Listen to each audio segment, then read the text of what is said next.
Olá, boa noite a todos. Sejam Eu aperto continua.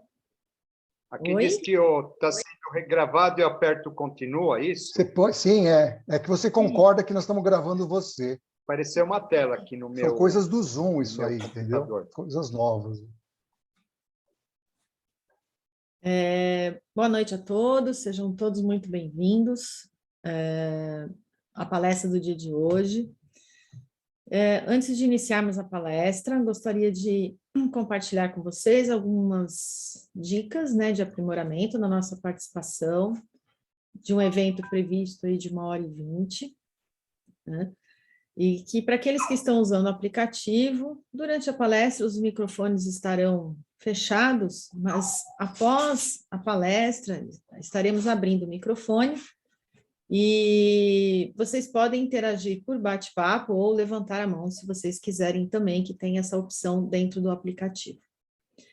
É importante, né, caso o seu microfone seja aberto, pedimos que sejam rápidos em seus comentários e falem apenas nos assuntos pertinentes ao tema do dia de hoje, né, e procurem fazer agradecimentos por escrito, que nós, se não conseguirmos ler durante a apresentação de hoje, a gente envia para o palestrante posteriormente.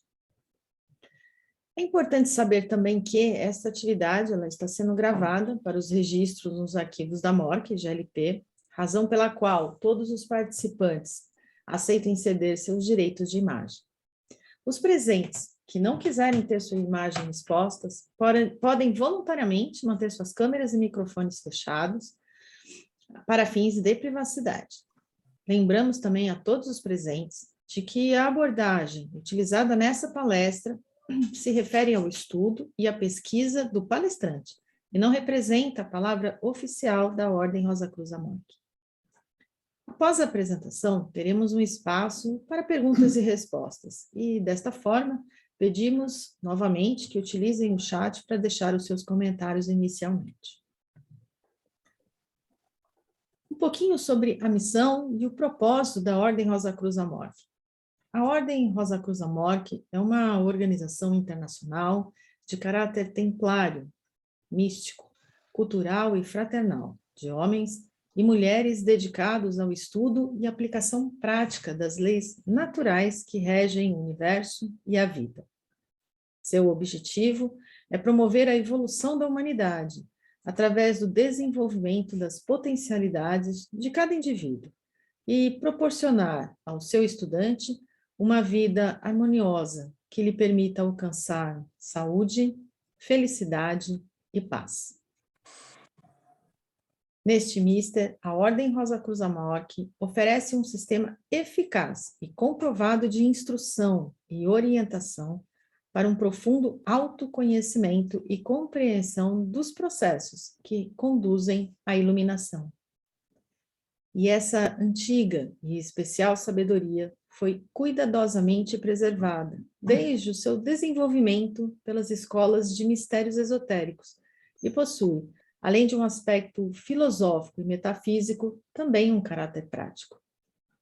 Sendo assim, as aplicações desses ensinamentos estão ao alcance de toda pessoa sincera, disposta a aprender, de mente aberta e motivação positiva e construtiva para tudo. Peço a todos que acompanhem mentalmente numa invocação.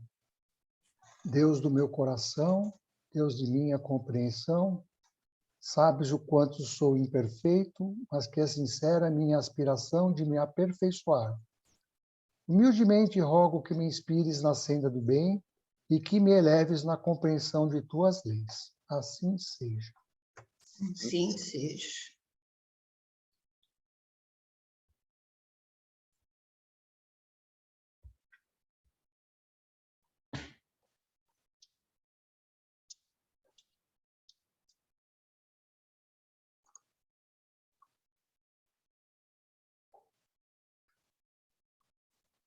Bom, nossa palestra de hoje é com o Frater René Orozco, nossa conexão com o cósmico.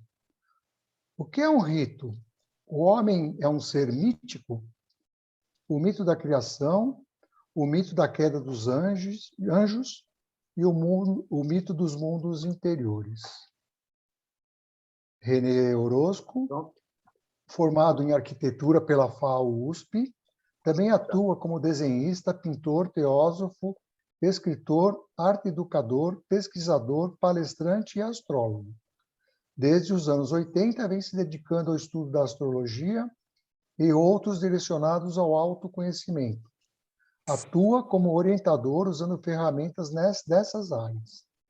Dentro de sua vasta experiência, acredita no aprimoramento humano por meio do conhecimento e da cultura colocados em atividade, e que a saúde e felicidade estão ao nosso dispor, desde que esta prática seja direcionada ao nosso desenvolvimento pessoal e compartilhada com todos à nossa volta. Na Ordem Rosa Cruz, desde 2000. Renê, agora está contigo aí. É isso aí. Deixa eu compartilhar agora, né? Pronto, agora vocês estão vendo? Não, ainda não. Você tem que entrar lá, share screen. Espera aí, deixa eu... O que aconteceu aqui? Deixa eu lá, espera aí. É na setinha verde ali embaixo, Pronto, share agora screen. aqui, pronto, share. Aí, perfeito. Pronto, né? Acho que agora está Já está tranquilo. compartilhando, sim. Tá bom. Bom, pessoal, vamos lá, né? O que esse estudo, na verdade, né, a respeito de ritualística, ele foi um estudo que começou já há mais de 20 anos, né? Por quê, né? O que acaba se baseando, ou servindo como base para esse estudo, é a seguinte questão, né? Por que existe a necessidade de um templo? Por que existe a necessidade da gente praticar uma ritualística para o nosso desenvolvimento, né? E por que essa ritualística ela precisa seguir determinados passos, né? O termo ritualística já é interessante, né? Porque ele vai sugerir que existe uma sequência, né? Uma sequência de ações, uma sequência de atitudes, e que a partir dessa sequência é que a gente estaria, na verdade, realizando um rito, e que esse rito ele teria uma determinada finalidade. Daí, o que acaba acontecendo, né? A gente sabe muito bem que a ambiência do templo, a ambiência dos lugares, né, onde a gente faz esse tipo de atividade, ela acaba tendo uma importância muito grande, mas, além da ambiência, esses lugares eles seguem uma determinada geometria, sabe? E essa geometria é o que eu andei percebendo, né? O que eu andei estudando, constatando, é que essa geometria ela é mais ou menos constante em todos os tipos de ritos.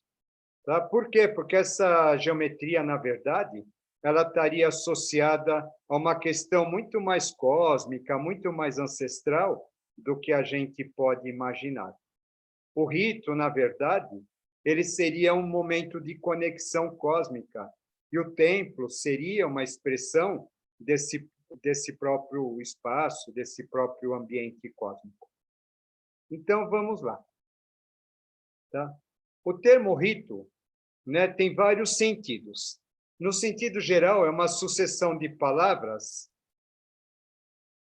e atos que compõem uma cerimônia que, ao ser repetida dentro de um determinado padrão, pode atrair rito, mantendo ensinamentos ancestrais e sagrados. O que acaba acontecendo dentro disso?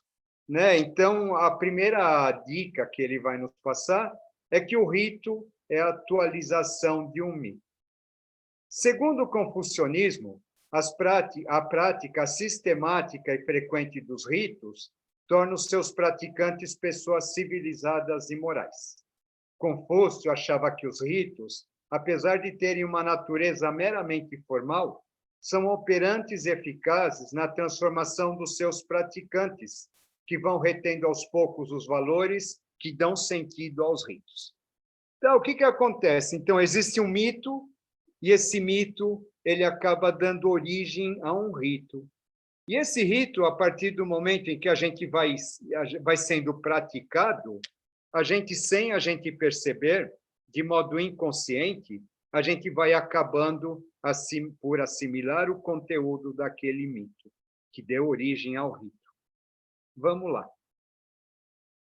O mito é uma narrativa de caráter simbólico e imagético, ou seja, o mito não é uma realidade independente, mas evolui com as condições históricas e étnicas relacionadas a uma dada cultura, que procura explicar e demonstrar, por meio da ação e do modo de ser das personagens, a origem das coisas, do mundo, dos homens, dos animais, das doenças, dos objetos, das práticas, caça, pesca, medicina, entre outros, amor, ódio, mentira, as relações entre tudo e entre todos os seres.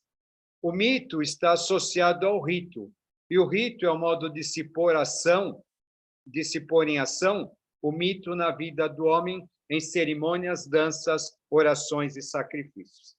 Então, isso daqui parece muito confuso, né? Mas vamos explicar isso daqui um pouquinho, né?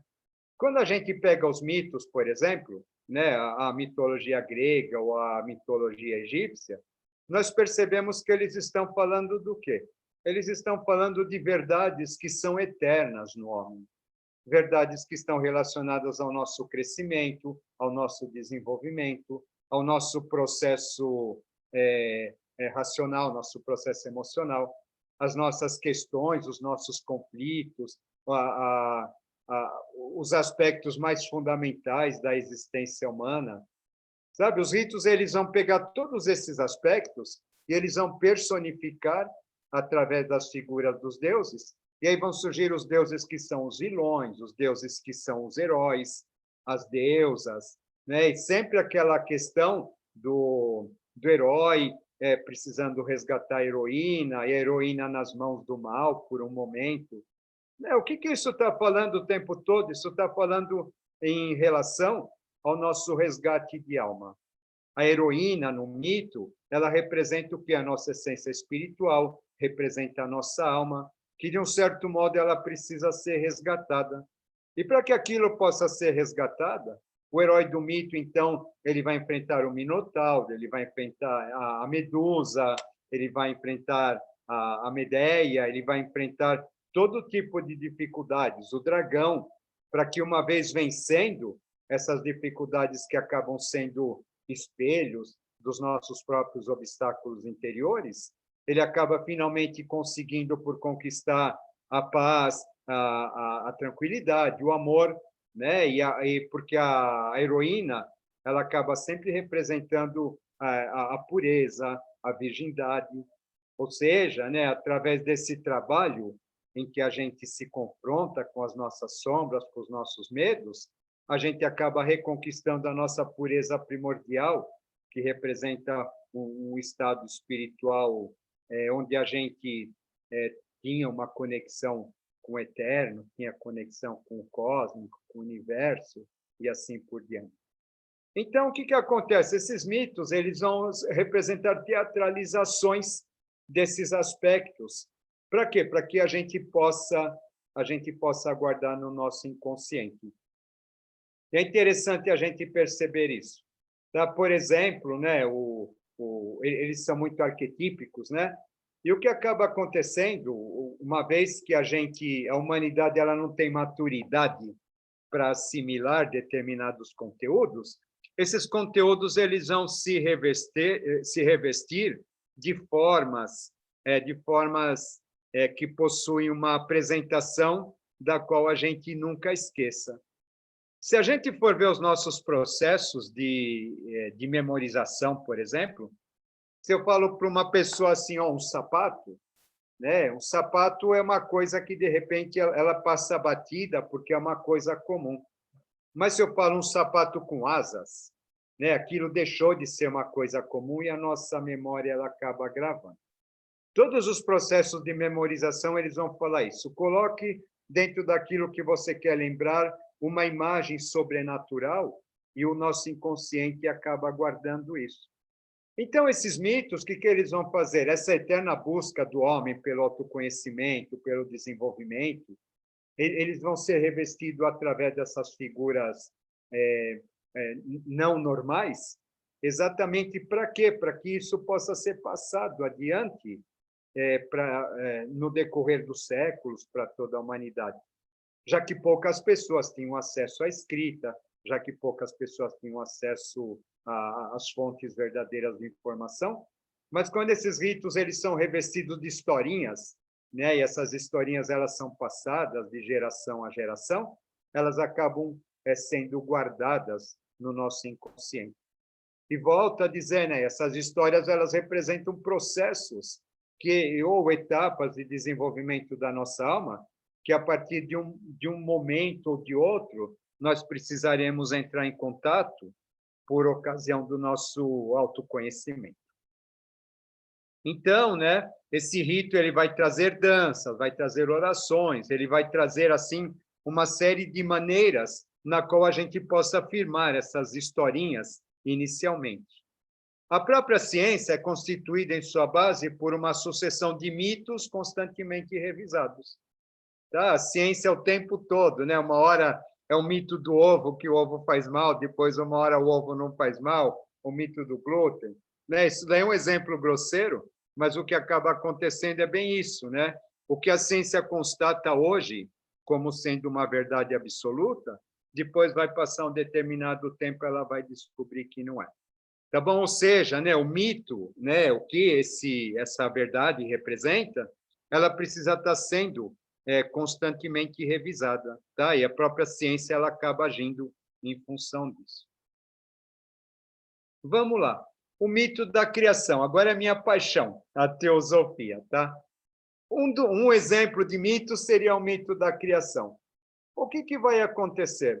Eles vão descrever a criação como sendo o resultado de 4 etapas iniciais. É interessante a gente pensar nisso, porque essas 4 etapas elas estariam diretamente ligadas à manifestação dos 4 reinos: mineral, vegetal, animal e reino humano. Essas 4 etapas elas estariam diretamente relacionadas também à questão das 4 hastes da cruz, que acaba representando a vida manifestada aqui na Terra.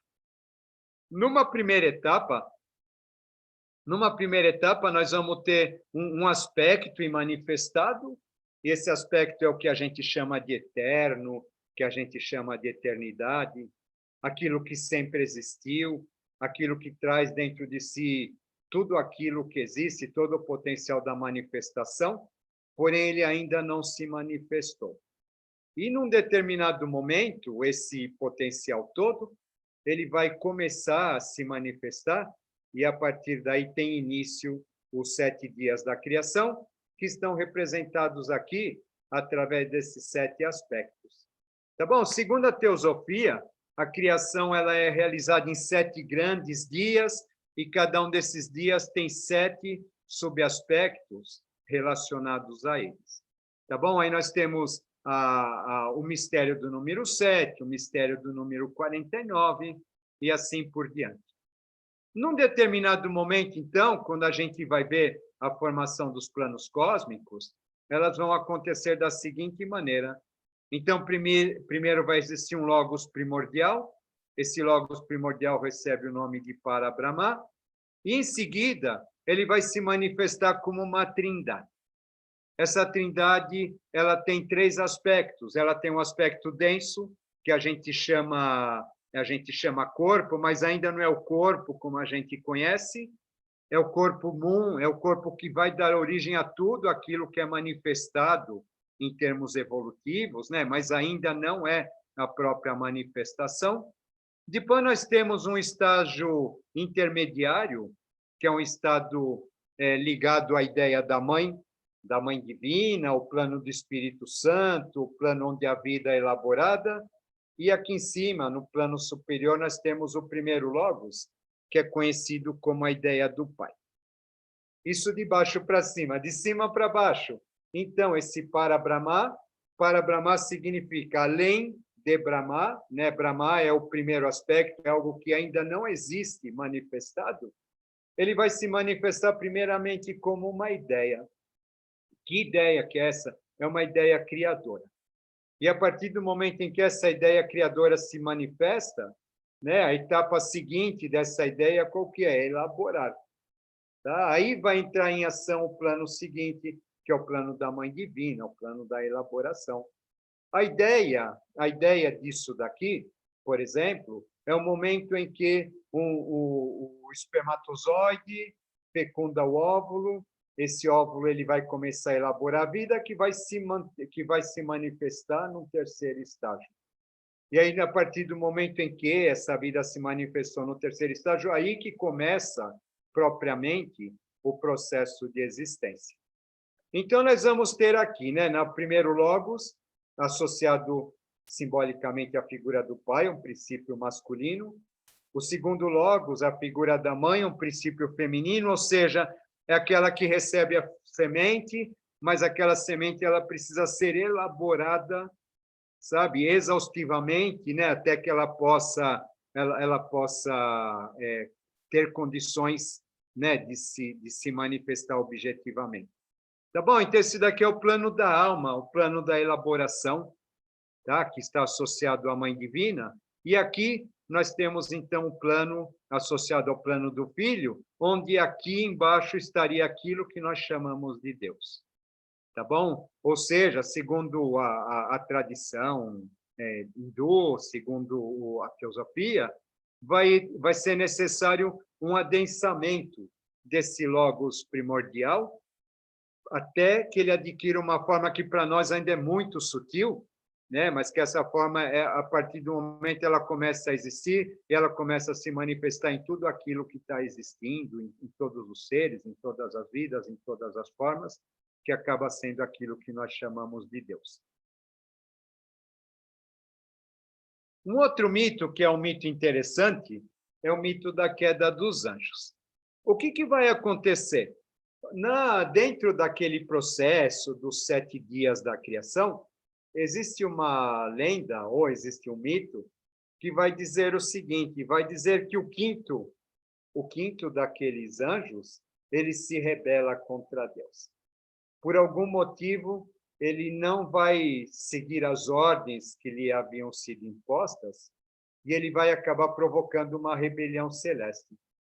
Quando ele provoca uma rebelião celeste, ele acaba sendo expulso do céu, e quando ele é expulso, aquele anjo que era belo acaba se transformando num dragão e acaba carregando com ele toda a sua corte. E essa corte ela vai acabar caindo na terra, mas ela cai cega, ela cai completamente sem conexão nenhuma com o mundo espiritual. Dentro desse mito, o que acaba acontecendo, é bastante interessante a gente ver, ele nos diz o seguinte, ele nos diz que Micael tinha uma pedra na fronte, e que no momento em que ele cai, ele toca o chão, aquela pedra rola da sua fronte, e os anjos acabam recolhendo aquela pedra, e com ela eles vão esculpir a taça do Santo Graal. Então, o que acontece? A taça do Santo Graal vai representar o aspecto perdido da divindade. Ou seja, se aquele anjo, agora cego, ele conseguir encontrar a taça do Santo Graal, na verdade, a partir dela, ele é capaz de ter restituído o seu aspecto divino que ele perdeu durante a queda. O que acaba acontecendo dentro disso, a gente percebe que o simbolismo da queda dos anjos, o simbolismo do Santo Graal, acaba sendo exatamente o mito que representa o drama humano. Nós chegamos cegos aqui nesse mundo e nós, dentro da nossa busca, a gente precisa encontrar algo que nos restabeleça a nossa conexão com o divino, com o cósmico, e a gente vai passar a vida toda procurando isso. Isso pode acontecer dentro, a taça do Santo Graal está muito associada também com a figura de uma donzela, de uma heroína. Eles são símbolos bem parecidos, bem próximos, que vai representar a conquista de algo que nos foi tirado em algum momento. Dentro desse mito, né, o que acaba acontecendo?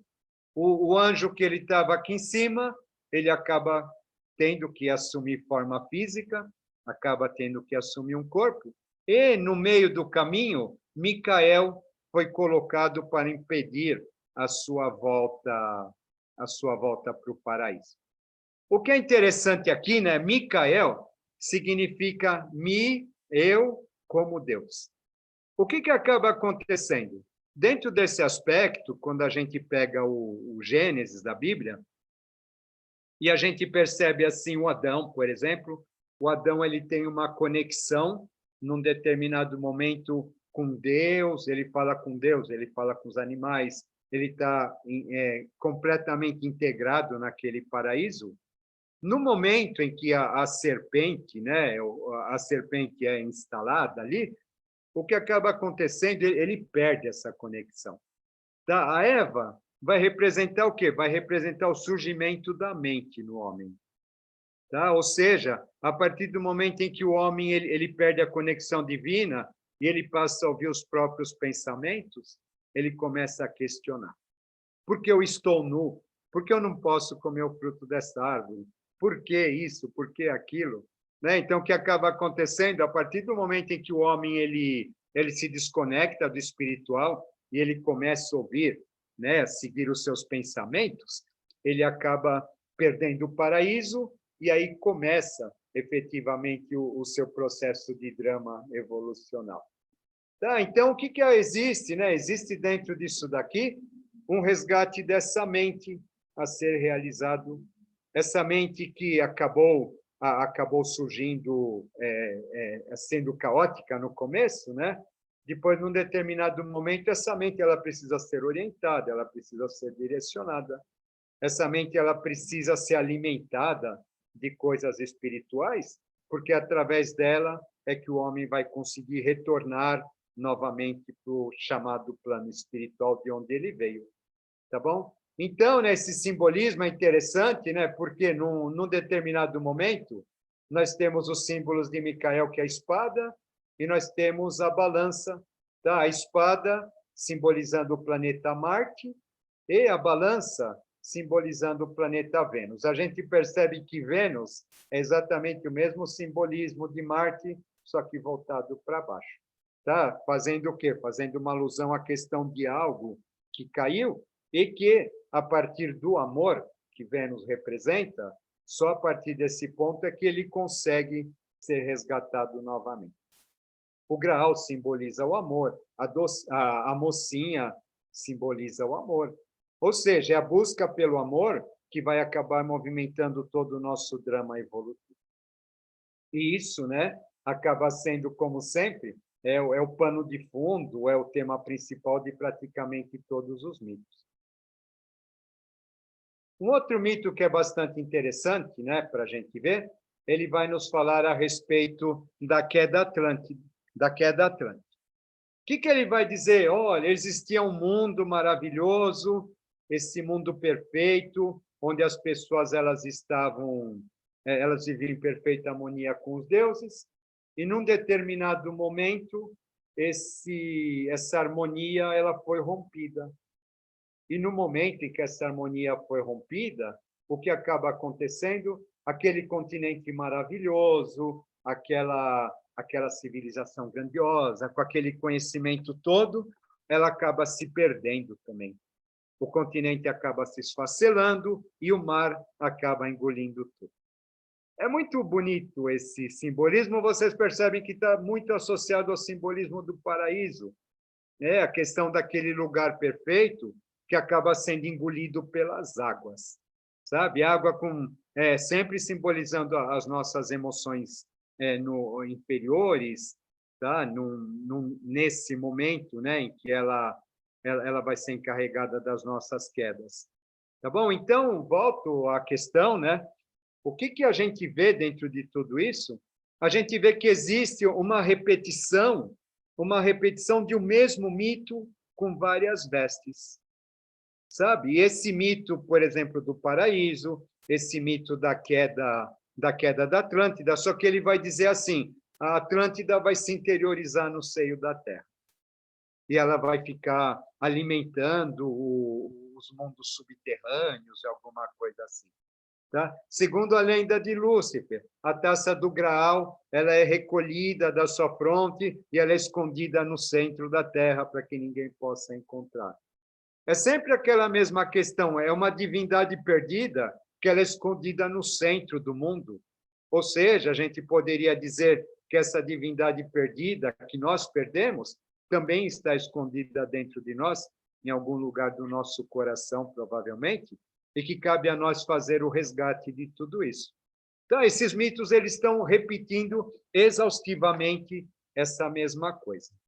Aqui, então, nós temos um outro aspecto, né, dentro dessa continuidade, que vai dizer assim, ó, a partir do momento em que Atlântida ela se recolhe, vão ser estruturados os chamados mundos interiores. E esses mundos interiores, eles têm o quê? Eles têm a função de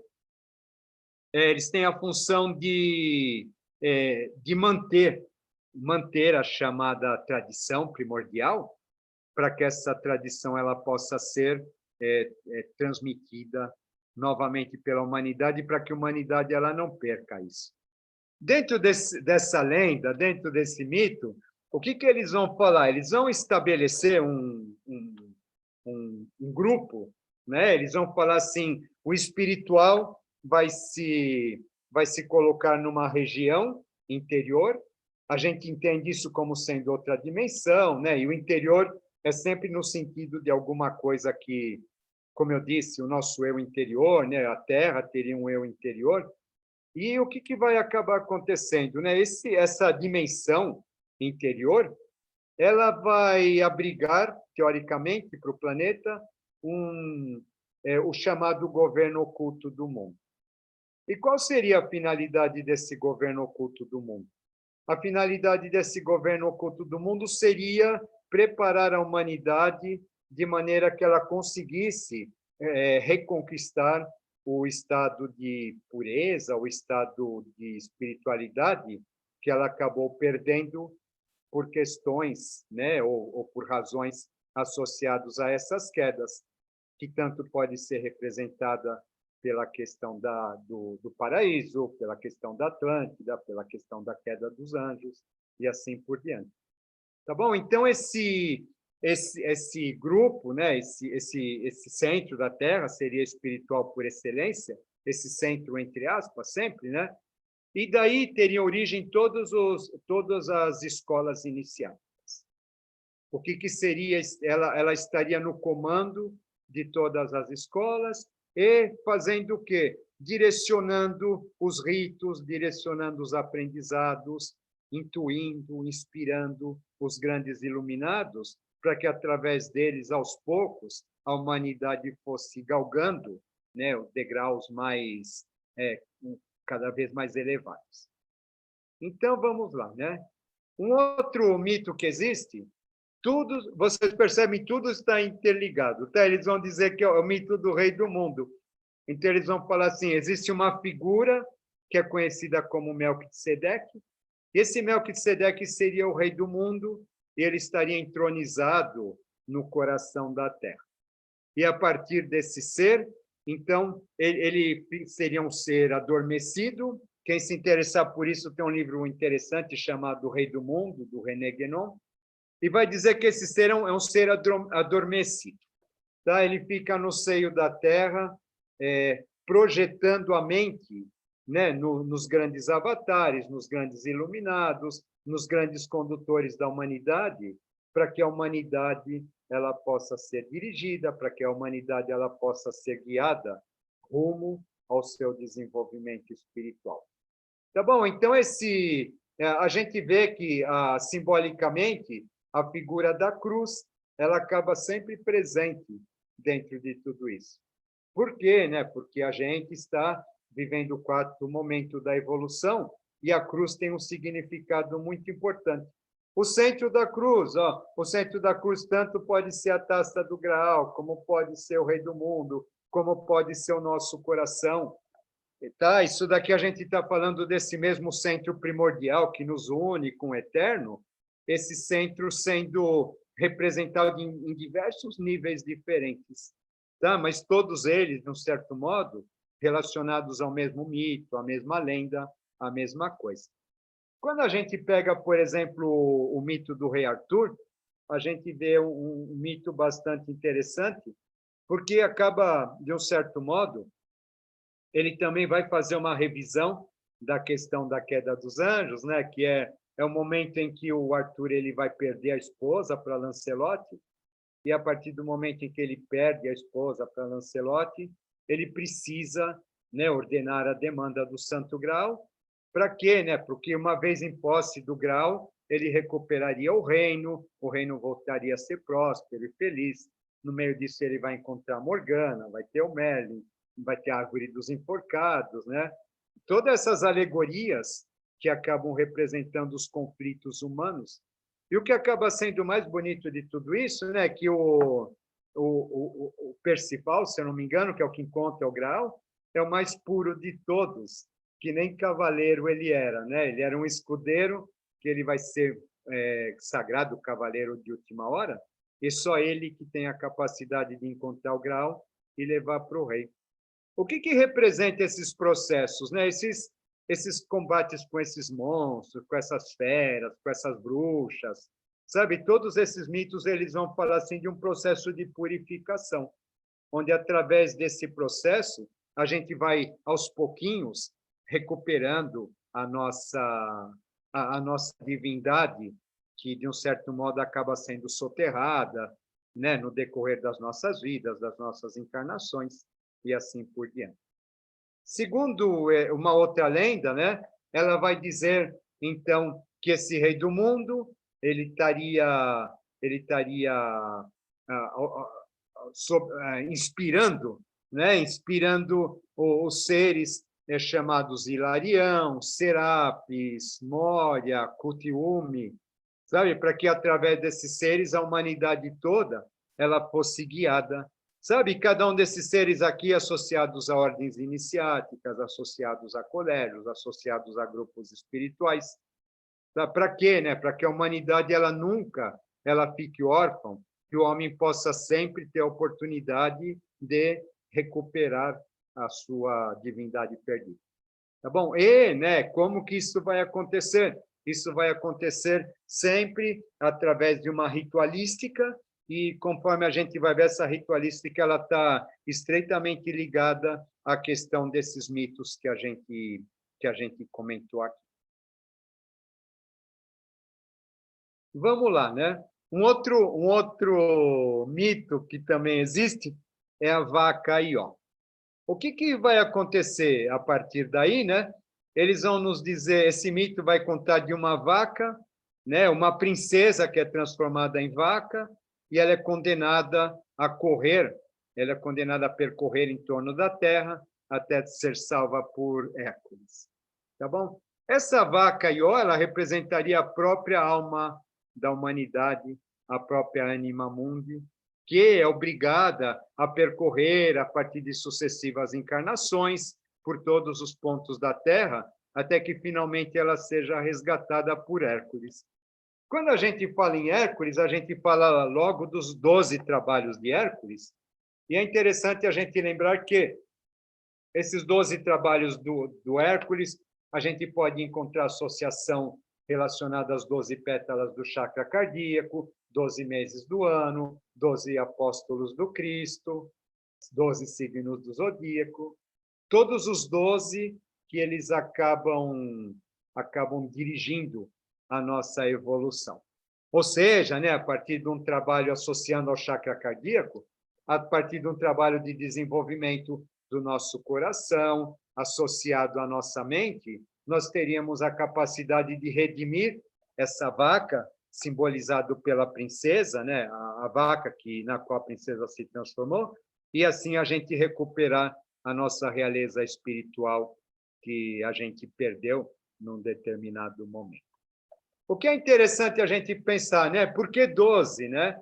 Por quê? Porque nós temos 4 aspectos manifestados, né? Nós temos um corpo físico, um corpo vital, um corpo emocional, né? Um corpo mental, e, né, existem 3 aspectos ainda que a gente ainda não manifestou completamente.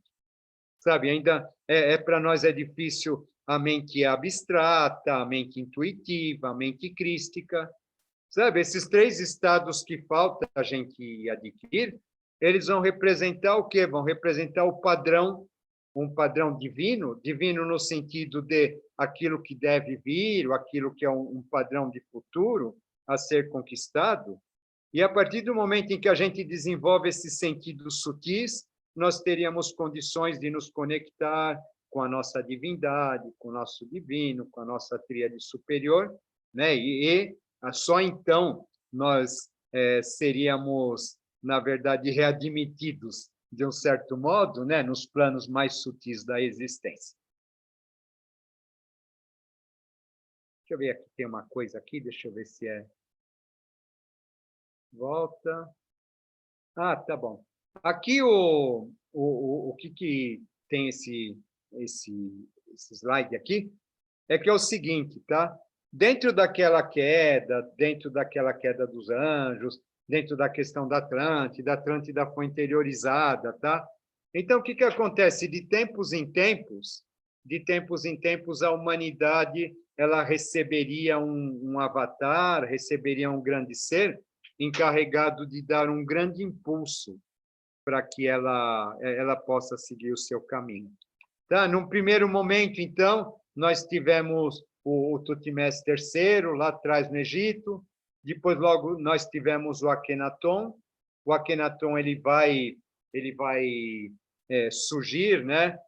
Trazendo as questões egípcias, a partir dele, os essênios vão começar a ser estruturados. Esses essênios vão atuar depois em função da figura do Cristo, tá? E agora, né? Agora no momento em que nós estamos, deveria de haver então um outro avatar, um outro ser que fosse encarregado de impulsionar a humanidade nesse momento, tá bom? Mas para isso, né? Para isso tem o trabalho das ordens, o trabalho da ritualística. Por quê? Porque não adianta um ser se manifestar se a humanidade não estiver apta para reconhecê-lo, ela não estiver apta para absorver a mensagem que ele vem nos trazer. Então, o que acaba acontecendo, né? O papel dessas ordens seria exatamente criar um estado de preparo da humanidade para que ela pudesse evoluir a ponto de poder reconhecer esses iluminados, esses mestres, quando eles aqui se manifestam. Então, vamos lá. Na China imperial, o que eles vão dizer? Né? A gente está falando de mitos, né? Na China imperial, o que eles vão dizer? Eles vão dizer assim, que a criação ela vai acontecer a partir de 5 elementos, tá bom? Que eles vão chamar de madeira, de fogo, de tigre, madeira, fogo, metal, água e terra, tá bom? A madeira, né? A madeira ela pega fogo, né? O fogo forma cinza, da cinza surge o elemento terra, do elemento terra nós extraímos o metal, e o metal seria a origem de toda a água, que por sua vez alimenta a madeira novamente. Tá bom? Eles vão descrever o mundo, né, como um movimento sucessivo, né, de interação de todos esses 5 elementos para que haja a estabilidade, né, do todo, tá bom? E o que eles falam, né? Eles vão dizer, segundo a tradição antiga, que o imperador, para ele ser coroado rei, ele precisava morar, primeiramente, um período em cada ponto cardeal do reino. E só depois que ele morasse um período em cada ponto cardeal do reino, é que realmente ele seria coroado rei. Tá bom? Aparentemente está tudo meio disperso, né? Mas quando a gente entrar na questão ritualística agora, vocês vão começar a perceber tudo isso. O que acontece, né? Então, vamos lá, segundo a nossa ciência, né? O mito sobre a formação do nosso mundo. O que eles vão dizer, primeiramente? Primeiramente, nós temos o elemento ar, tá? Ou uma atmosfera, alguma coisa. E essa atmosfera, não se sabe por quê, por algum motivo, essa atmosfera ela começa a se movimentar e a partir do momento em que ela começa a se movimentar, ela vai circunscrever uma porção de substância cósmica que vai acabar dando origem a tudo aquilo que nós chamamos de vida manifestada. No estado seguinte, o que vai acontecer, né? Esse movimento, ele vai se tornando cada vez mais frenético, e uma vez dando esse movimento mais frenético, ele vai começar a aquecer essas partículas, e conforme essas partículas elas vão crescendo, o estado vibratório delas vai aumentando, e aí começam a se atritar, e a partir desse momento surge o fogo. É o fogo da criação. É interessante que o primeiro momento é ar, né? Então é quando ele diz, faça-se a luz, né? E o segundo, né, vai aparecer o fogo, que é a própria luz.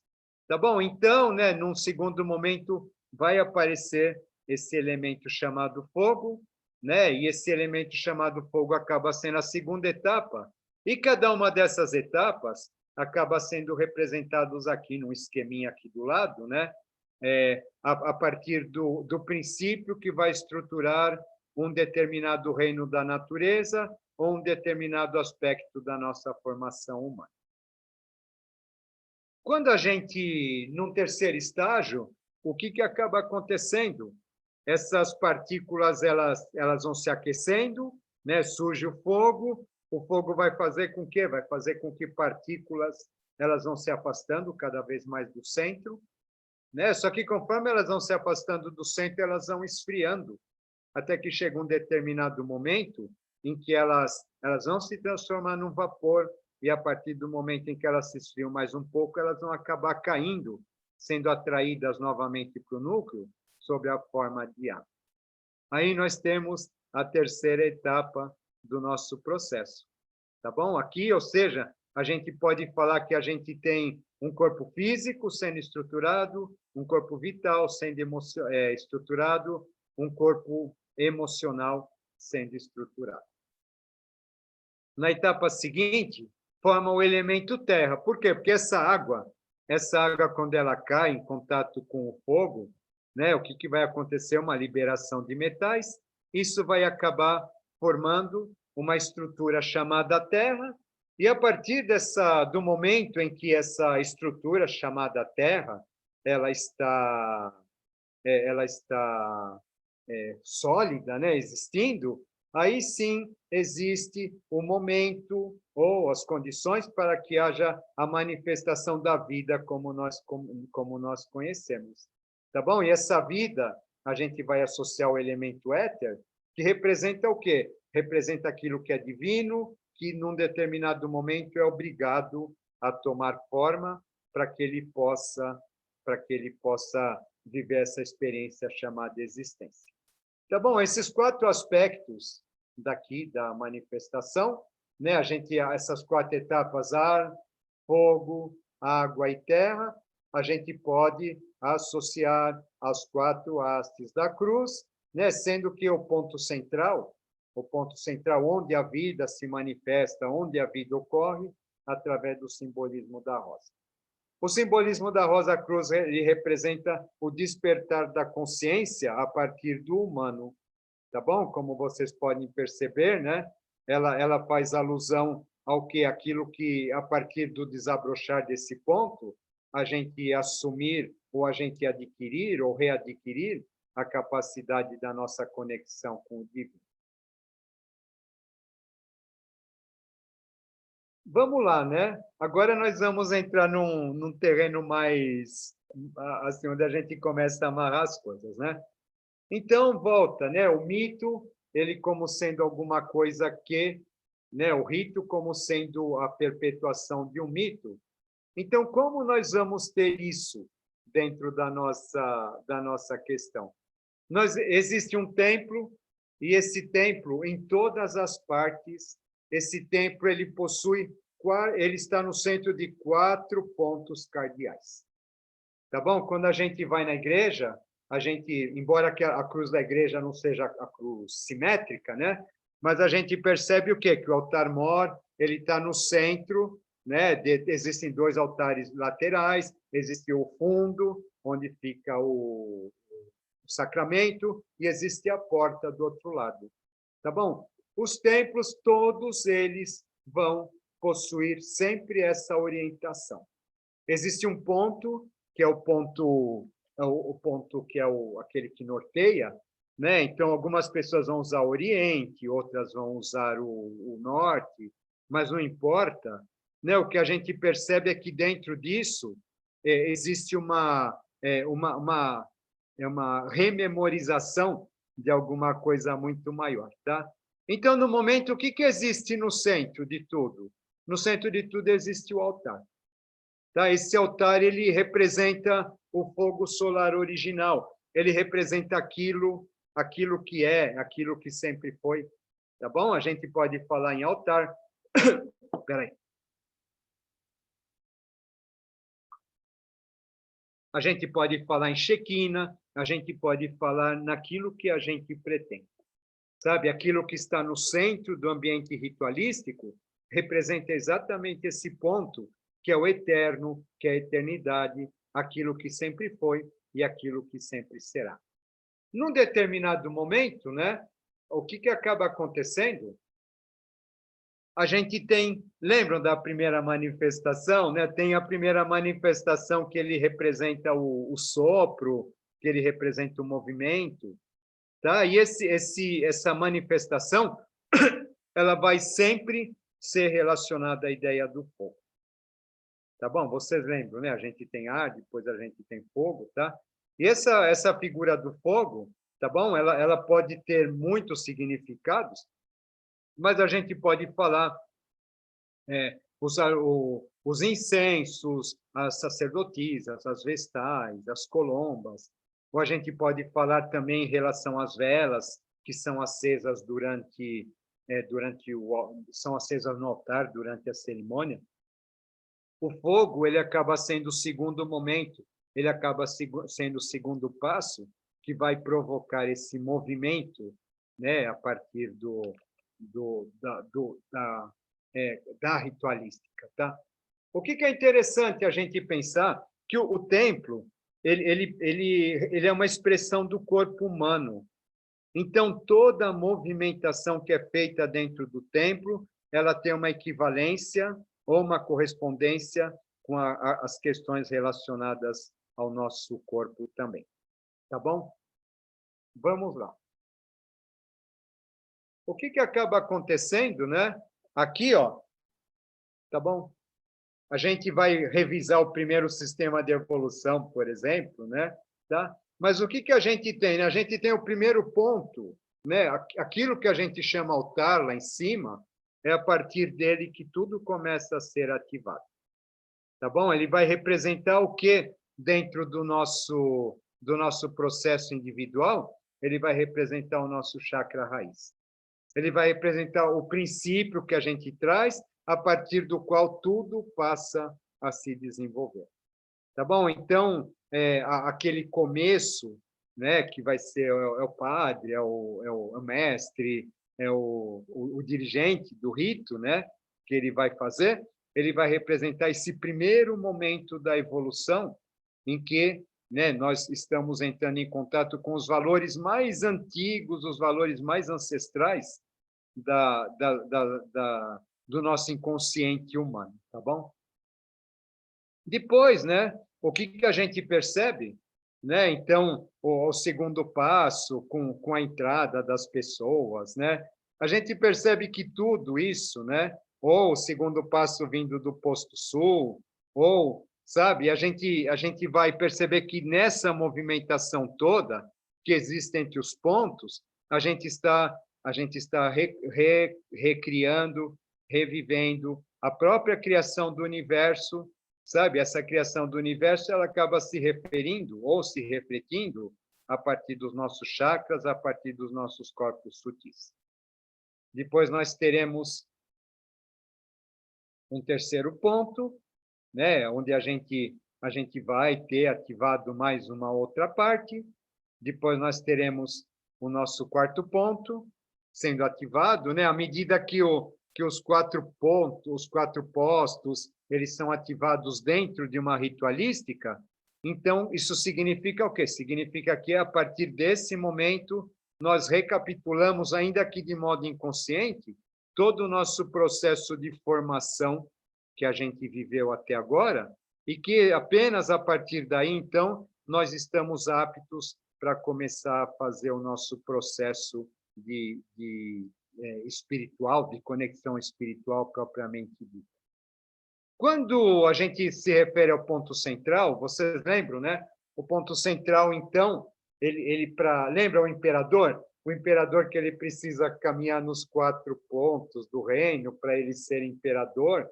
Com a gente acaba sendo a mesma coisa.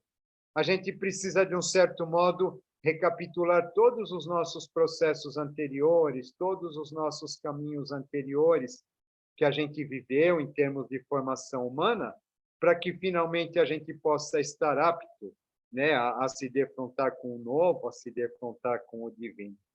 Então, o que acaba acontecendo, esse ponto central, conforme a gente viu, então, tanto ele pode ser a taça do Graal, como ele pode ser Melquisedeque, como ele pode ser Atlântida, como ele pode ser Agartha, como ele pode ser o próprio Deus. Tá? Ou seja, né, existe uma conexão onde, né, todos esses pontos, a partir do momento em que a gente participa de um rito e que esses pontos são acionados, inconscientemente a gente entra em contato, ou seja, né, tudo aquilo que está guardado dentro desse simbolismo é ativado, tá bom? E como esse 4º ponto ele é ativado a partir do chakra cardíaco, aí a ideia do coração. É o coração do homem em comunhão com o coração que existe dentro do templo, que existe dentro do santuário. Tá bom? Por quê, né? Porque nessa hora, teoricamente, né, os dois eles passam a entrar em consonância e eles passam a ser teoricamente uma coisa só. O que vai acabar acontecendo é que a partir daí, então, o homem ele vai inconscientemente, através da repetição, né, a repetição ritualística, inconscientemente ele vai entrando em contato com todos esses arquétipos que, na verdade, estão escondidos dentro dessa geometria templária, dentro dessa geometria ritualística. Tá? Ou seja, né, no momento em que o homem ele no espaço templário ou no espaço interior dele, onde ele conecta o corpo físico, com vital, emocional, mental, ele está apto, né, de um certo modo, a se conectar com o divino. Tá bom? Quando no nosso sanctum, né, quando a gente vai acender as velas, né, a gente vai consagrar o espelho, fazer o sinal, né, quando a gente faz tudo isso, na verdade a gente está repetindo todos esses passos aqui, sabe? Para quê, né? Para que a gente possa ativar esse 4º ponto daqui, que é o ponto relacionado ao coração, que é ele que vai ser o responsável para fazer a nossa conexão com aquilo que a gente chama planos mentais superiores, que acabam representando a divindade que existe dentro de todos nós. Tá bom? Ou seja, se não existe essa ritualística, não existe essa repetição, não existe esse ambiente, não existe essa formação geométrica do santo ou do templo, etc., nada disso acaba sendo possível, porque nessa própria formação é como se ela fosse uma representação simbólica, sabe, desses mitos, né, que estão escondidos por trás de todos eles, tá? Aqui, então, o que a gente pode dizer, né, em relação ao mito, em relação à ritualística? A gente pode dizer o seguinte, né? Vamos comparar um rito com a construção de alguma coisa. O que nós estamos construindo, né? Nós estamos construindo o nosso eu espiritual. Tá? E o que é importante a gente entender, né? Quando a gente fala numa construção, a gente logo vai lembrar de uma casa. Aí eu estou falando como arquiteto, no caso, né? O que acontece? Então, existe um proprietário, esse proprietário ele tem uma ideia, ele tem uma pretensão, sabe? Só que essa ideia, essa pretensão, né, ela precisa passar por um projeto, precisa passar por uma elaboração, né? Ou seja, é aquele plano do pai, que é o plano da ideia, depois o plano da elaboração, depois ele vai passar por um plano, essa elaboração ela vai precisar passar por um projeto de obra, até que finalmente ela possa ser concluída. Quando essa obra é concluída, aí sim é que o proprietário ele pode se mudar para casa e morar ali. Com o nosso corpo acaba sendo a mesma coisa. A gente tem essas etapas relacionadas ao nosso crescimento, relacionado ao nosso amadurecimento, relacionado ao nosso processo de crescimento, que elas precisam ser revividas constantemente, como se fossem os passos de uma obra, e que, né, a partir do momento em que a gente vai construindo esses passos dessa obra, aos pouquinhos a gente vai firmando cada vez mais esse proprietário, entre aspas, para que ele possa um dia definitivamente morar no nosso corpo, um dia definitivamente habitar o nosso coração e restabelecer aquela nossa divindade perdida, restabelecer o nosso paraíso perdido, restabelecer aquela Atlântida que desapareceu, restabelecer, ou seja, né, todos esses mitos, tá? Esses mitos sendo revisados, né, a queda dos anjos, o Adão voltando novamente para o paraíso, né, para que a gente finalmente a gente possa concluir o nosso processo aqui na Terra. Então, o que vai acontecer, né? Os ritos, como vocês perceberam, né, o mito é praticamente o mesmo sempre, tá? Esse mito é o mito da criação, é o mito do homem, é o mito da Terra, é o mito do universo. Embora ele seja descrito de várias maneiras diferentes, ele vai acabar sendo representado sempre dentro de uma mesma geometria, sempre dentro de uma mesma movimentação, sempre em função da figura central, sempre em função da figura do fogo, sempre em figura a função da mulher conduzindo fogo, trazendo a semente, a centelha, alguma coisa desse tipo. Tá, exatamente por quê, né? Porque através disso a gente vai, como eu já disse, a gente vai interiorizando, né, aquilo que está por trás de tudo isso. Tá bom? E consequentemente, a partir do momento que nós vamos interiorizando tudo isso, nós vamos despertando esses valores na nossa estrutura humana e a partir daí, né, do momento que nós despertamos isso na nossa estrutura humana, aí sim, finalmente, nós começamos a mudar, o mundo começa a mudar, né? O planeta começa a mudar. Por quê? Né? Porque a grande finalidade de tudo isso, na verdade, é trazer de volta aquele mundo paradisíaco, né? O nosso estado divino, que a gente acabou perdendo um dia, mas que, na verdade, agora ele nos será devolvido assim do momento, assim, né, que houver um momento da gente conquistar. Tá bom, pessoal? É isso aí. Muito Falei obrigado. num fôlego só. Oi? Falei num fôlego só. Não, foi muito bom. Muitas pessoas, né, ficam nos questionando a respeito da repetição. Deixa eu abrir aqui para o chat, para perguntas, só um minuto. Tá bom. Você pode parar de compartilhar, Renê, que assim... Ah, que legal. Então tá bom. Deixa eu... A não ser que você vá usar Aí para alguma aparecem coisa. as pessoas aí também. eu queria ver todo mundo aqui. Eu já parei de compartilhar, não? Já. Já? Então, tá agora já está liberado para as perguntas e para as perguntas no chat. Quem quiser se manifestar, pode fazer. Levante a mão e a gente vai dando a palavra aí. deixa eu ver quem está aqui. Olha, tem uma flechinha aqui em cima. Nós chegamos a ficar em 50 na sala. Olha só, estamos com 45, está aparecendo aqui. É que tem alguns que cai e entra, cai. O Marcelo Sesca que está dizendo que gostou bastante da explicação. Eu queria até me unir a ele, né? dizer que muito interessante aquela parte que você coloca no nosso caso, o Shekinah, né? E fala sobre ativações dos 4 pontos cardeais, né? Que realmente acontecem. É o que Né? acontece, né? E você vê que E acontecem 2 vezes, né? No nosso caso. Eu não posso falar a gente muito não pode isso, a explicitamente, gente não pode, mas mas tem os sons vocálicos, né? É uma sequência de ativações, né?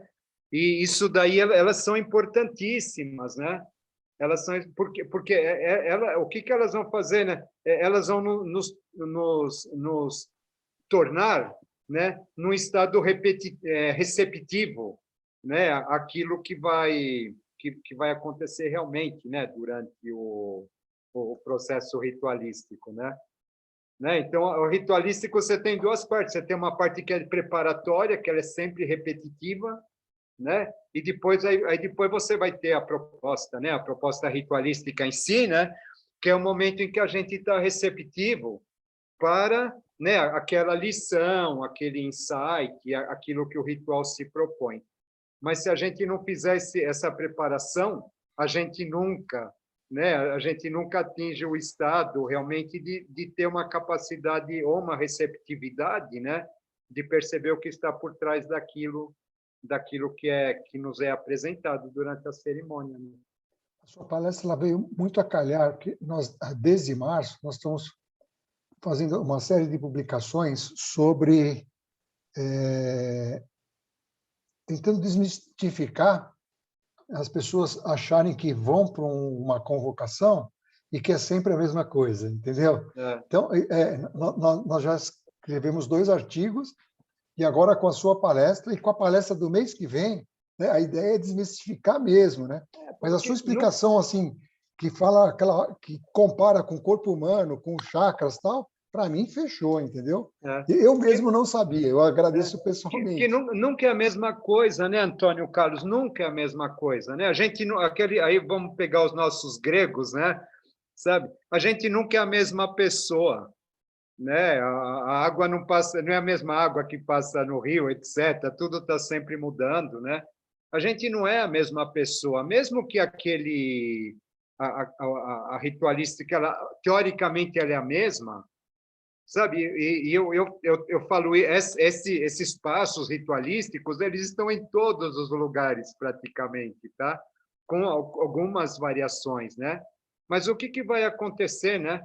Mesmo a ritualística sendo a mesma, a gente percebe ela em níveis diferentes.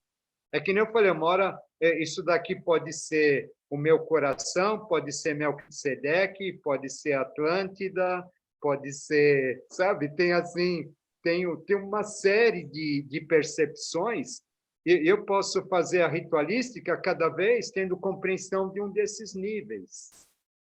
Sabe? Eu nunca, por quê, né? Porque conforme a gente vai mudando a nossa percepção, ela muda, né? Então a gente vai tendo essa mesma repetição, ela vai sendo em níveis diferentes, né?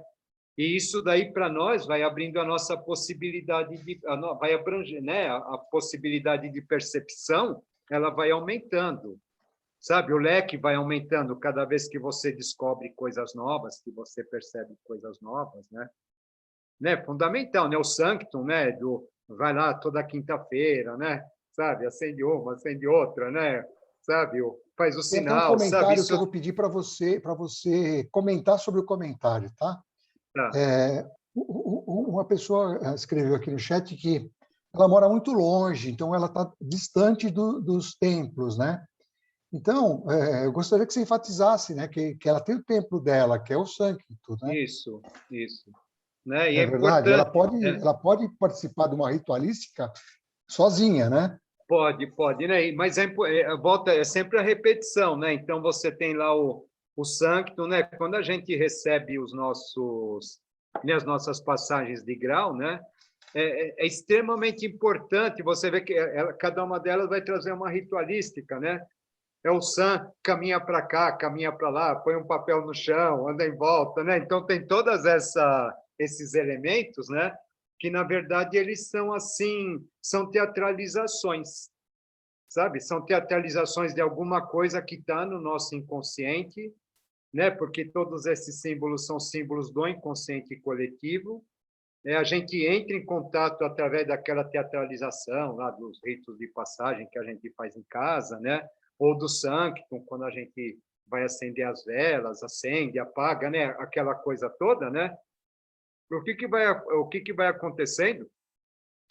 A partir do momento que isso abre o nosso campo, né? Inconscientemente, a gente repetindo, mas abre o nosso campo, né? Depois à noite, né? Muita gente teve isso, né?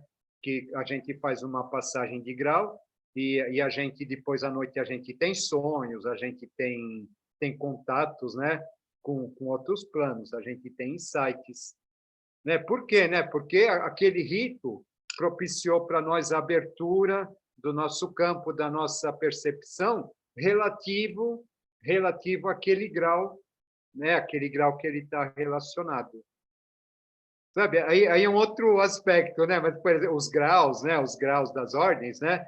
Eles estão relacionados a aspectos assim que eles precisam ser recapitulados, né? Então, o que vai se dizer? Vai se dizer assim: existe um eu imortal, um eu divino que todos nós temos. Esse eu divino ele acaba quando a gente numa primeira encarnação ele era puro, né? Porque a gente estava lá em contato direto com a primeira emanação divina, né?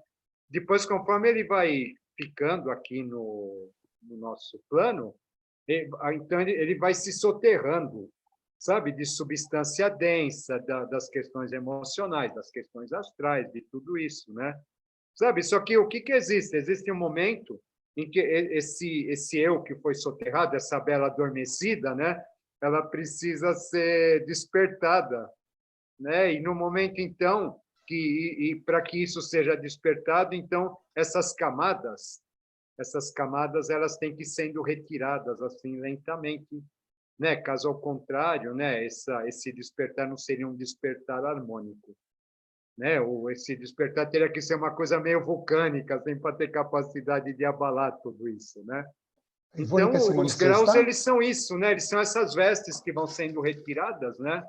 Para que a gente vá entrando em contato cada vez mais, né? Com esse nosso espiritual adormecido que precisa ser despertado. A Ivone levantou a mão, quer se manifestar? Você está Obrigado. muda, você tem que desbloquear aqui. Eu vi ela mandou mensagem aqui. Ah.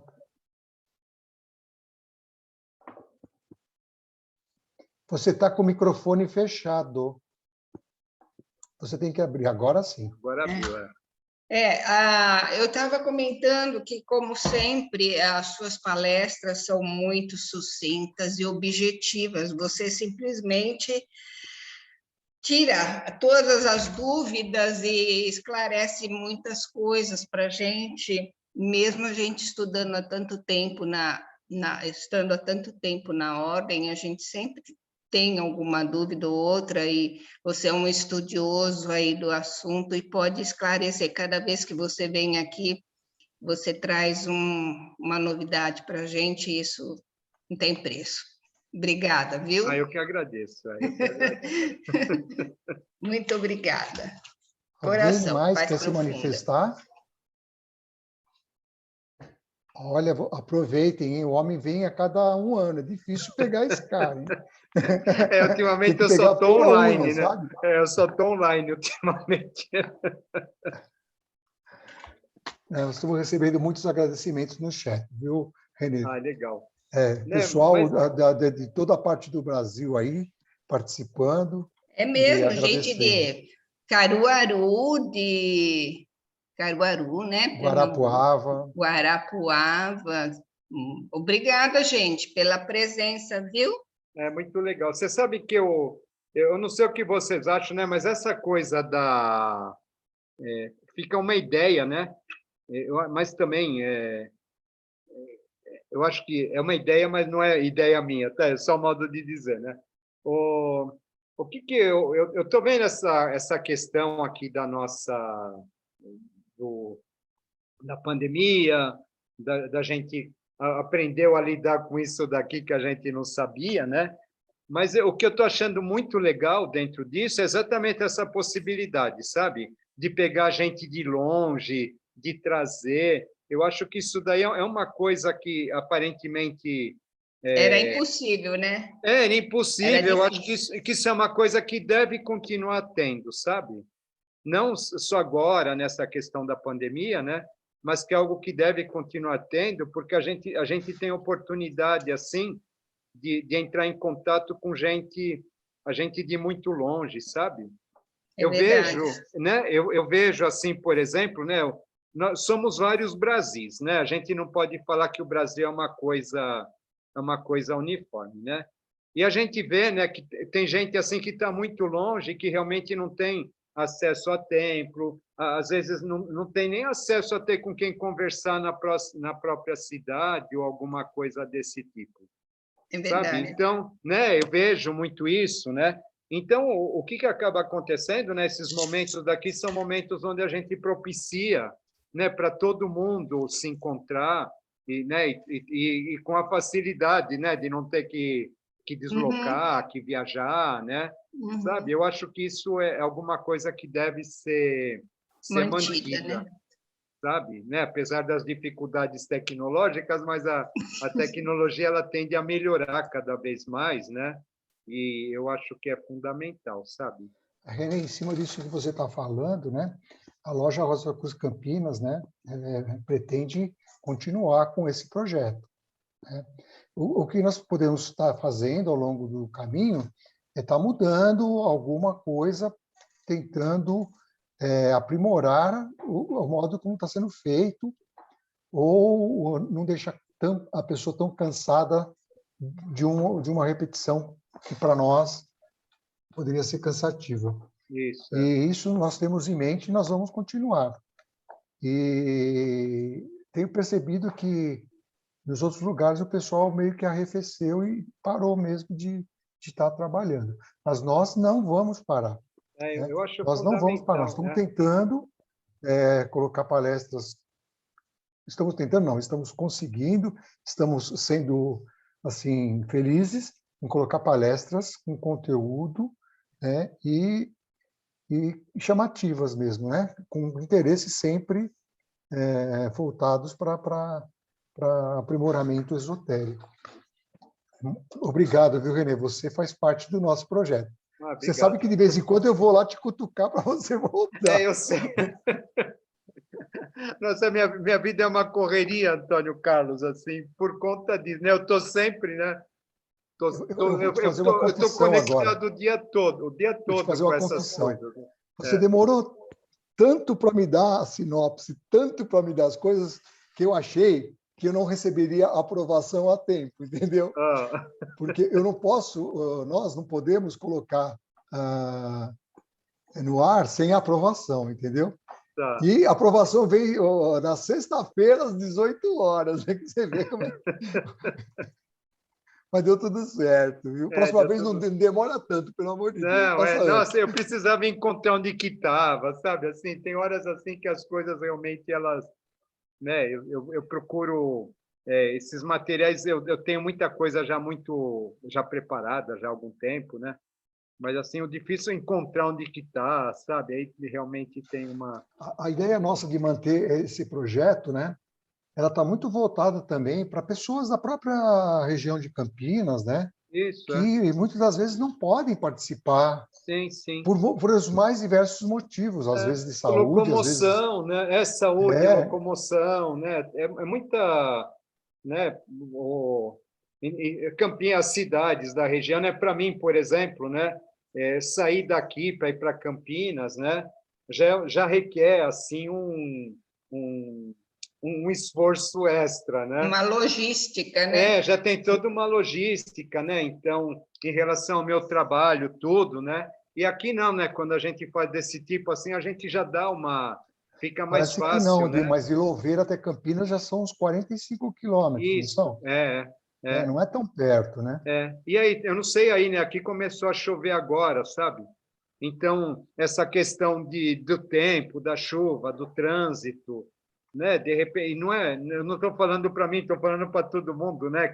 Que às vezes gostaria de ir, acaba não conseguindo, né? Uma senhora que é de idade, que ela precisa de alguém que vá junto com ela para ela não ir sozinha, tem todo esse tipo de coisa, né? Quando eu falo de idade, já da nossa idade, assim, já começa. Tem né? uma pergunta aqui para você. Posso fazer a pergunta? Pode, claro. Gostaram da palestra, né? Mas está perguntando, né? Se você poderia falar alguma coisa com relação à função dos oficiais. A função dos oficiais no templo. Sei. Então, o que vai acontecer, né? Os oficiais, no que eu entendo, né? A gente viu assim, a gente tem os nossos... Lembra que eu falei? Existem as hierarquias representadas, Moria, Kutume, Serapis, a figura do Rei do Mundo, a figura dos 7 raios, né? Então, eu acredito que, né, cada um desses seres, na verdade, eles vão representar aspectos dessa formação, sabe? Dessa formação divina, tá? Então, o que acontece, né? Então, existe uma estrutura hierárquica ligada à questão espiritual. Essa questão hierárquica ligada à espiritualidade acaba se manifestando através da figura dos oficiais também. Sabe? Cada um deles está diretamente ligado a uma função específica, né? E cada uma dessas funções específicas, na verdade, elas representam dentro da tradição Rosa Cruz, no caso, né? Elas vão representar um aspecto, né? Um desses aspectos divinos que acaba se dividindo. Que é sempre um, né? Você tem um que vira 3, que vira 7, né? Sempre existe essa questão de um poder divino central, que ele vai se dividindo, né? E conforme ele vai se dividindo, existem graduações para cada um desses aspectos. Então, eu vejo os oficiais como sendo isso, sabe? Eles são representações, né? Eles são representantes desses estágios, ou desses aspectos, sabe? Quando a gente diz Moria, né? Moria, Serapis, Kutume, sabe? Será que esses seres eles são seres de verdade, né? Ou, né? Eles são representações de alguma coisa que a gente não entende, mas que para nós precisa ser personificada de uma certa maneira para que a gente entenda, sabe? Então, se eu tenho um oficial, né? Um oficial representando alguma coisa, né? Aquilo para mim, né? Para o meu inconsciente, aquilo passa a ser verdadeiro, né? Existe alguma coisa lá, independente, né? Independente da pessoa. Sabe, quando a gente pega a Colomba, por exemplo, né? A Shekinah, ela está lá, né? Mas o que vai ativar a Shekinah é a Colomba, né? A partir do momento em que ela entra, que aquela movimentação toda existe, né? Precisaria aquilo, né? Teoricamente não, né? Teoricamente está tudo lá, tudo repousa já lá no centro, né? Mas quando existe aquela teatralização, aquela menina pura, ingênua, sabe, entrando com o fogo, a gente está acessando arquétipos assim muito primitivos, sabe? Quando a gente vê os oficiais, né? Aquelas roupas, aquilo tudo, assim, a gente está acessando lembranças assim de compromissos longínquos que a gente estabeleceu em vidas anteriores, né? Mas que, se não fosse aquelas roupas, não fosse aquelas falas, não fosse aquelas espadas, aqueles objetos todos, né? A gente não teria capacidade de conectar com aquele... Tem 2 pessoas querendo se manifestar. José Luiz? Pode ser? Então, você abriu o som.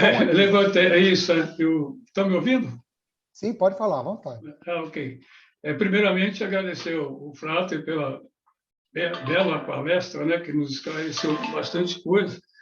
E eu fiquei na dúvida aqui, né, porque esse processo evolutivo, né, para que os avatares, os messias, possam aparecer novamente, né, Então, o Frater disse que quando a humanidade tiver uma grande evolução, porque naturalmente hoje ele não seria reconhecido, não seria valorizado, no caso, né? Então, aí, nesse processo, a gente subentende aí que então levará séculos, né, até que a humanidade chegue nesse ponto. Por quê? Porque as ordens que o Frater mencionou, que dentro das ordens esotéricas, que não são muitas, e também os membros há um fluxo e refluxo muito grande, então, naturalmente, nós levaríamos muito tempo, a não ser que aconteça alguma coisa de maneira abrupta, né? Que aí, então, nós teríamos a realização disso. E permita-me, o Frater falou de dois aspectos, eu quero bater mesmo na live, que foi o caso de Agatha, né, e Sambarai, que parece que desde 1904, Sambarai tem um local na Índia, né, no sul da Índia, que só os Mahatmas que podem penetrar. Naturalmente, é um mundo subterrâneo, como o Frater citou aí, né, que parece que está para cair esse mundo e vai ser revelado. E, pasmem vocês, parece que é esse ano aqui, 2022. Então, alguma coisa deve acontecer, né, Frater, para que essa evolução venha a acontecer, como o Frater mencionou, né? Então, o nome da cidade da Índia que pode acontecer isso é Gupta Kashi. Então, parabéns e obrigado pela palestra, que foi sensacional. Nos faz, assim, retornar em alguns aspectos muito bom. Obrigado. Euseni, pode se manifestar. Euseni, pode se manifestar. A Euseni levantou a mão, agora sumiu. Você tem que abrir o áudio, Euseni. Clica aí na tela, vai aparecer. Você abre o som. Enquanto ela não entra, deixa eu falar para o José, Tá bom. né, que acabou de falar, né? O que eu percebo, né? Eu estou falando aí agora como na parte astrológica, sabe? A gente está vivendo um momento assim, eu acho que a gente está vivendo um momento muito interessante. A gente falou de avatares, né? Mas eu não sei se de repente esse avatar aqui vier agora, que está para vir, seria um avatar físico, uma pessoa, sabe? Como foi Jesus, como foi alguém, né? Por quê, né? Porque existem níveis diferentes. Se a gente for pensar assim, por exemplo, no Renascimento, o Renascimento é um avatar, é uma mudança de consciência, né? Que ela vai acontecer a partir é interessante isso, a partir da imprensa, né? A partir dos livros, do contato, do conhecimento, né? O livro o conhecimento deixa de ficar fechado, restrito, né? Ele tem a oportunidade de ser divulgado. E aí o mundo também vai ter as grandes navegações, né? O mundo, aquilo que era conhecido como mundo, também se expande, né? Então a gente tem no Renascimento, a gente tem isso, né? Hoje a gente, com essa questão da internet, essa questão que a gente foi jogado, né? A gente foi empurrado para realizar isso, né? O que acabou fazendo com que a gente tenha um acesso a conhecimento, né? Muito, né? Hoje não tem mais livro secreto, mais nada. A gente digita no Google e a gente encontra aquilo que a gente quer, né? Hoje a pessoa fala assim, olha, eu não tenho acesso, eu não sei, né? É quase impossível, porque basta a gente procurar que a gente encontra, né? Ou seja, a gente tem uma biblioteca inteira no Google para a gente pesquisar no momento em que a gente quer. Basta a gente falar uma frase que a gente está procurando de um livro, aquele livro ele vem todinho para nós, né? Sabe, isso é maravilhoso. E o que eu acho agora, na sequência, como a gente teve essa questão do mundo expandiu, né? Na Idade Média expandiu através das navegações, tudo, né? Talvez agora o mundo expanda para dentro, né? Fica uma sugestão, né? Eu não sei se é válido ou não, mas talvez seja um momento de se ter uma nova descoberta também, né? Do mesmo tempo, da mesma maneira que foi a descoberta lá do continente americano na Idade Média, né? Que já tinha vida, já tinha tudo, mas que não existia para aquelas pessoas, né? De repente a gente acaba descobrindo alguma coisa nesse sentido também. né? Fica a ideia, entendeu? Sabe, né? Não, a gente não pode dizer nem que sim, nem que não, né? Mas realmente tudo isso daí acaba fazendo sentido, né? Só que a impressão que se dá é que esses mundos interiores chamados, né? Eles na verdade, eles só poderão ser visíveis para aquelas pessoas que realmente estiverem num estado vibratório que seja condizente com isso, né? Mas vamos ver se é isso. Zeni, você quer falar? Acho que nós vamos passar para o encerramento, Então, tá bom. Renê. Tá joia. Vamos passar para o encerramento pelo adiantado da hora. Vou dar possibilidade de mais alguém fazer uma pergunta aí. Mais alguém está interessado? Então, vamos para os finalmente. Dando continuidade às nossas atividades virtuais, aí, Renê, dia 14/6, nós vamos ter estudo de mensagens de Rosa Cruz, né? Olha só. Aquela soror que não tem acesso,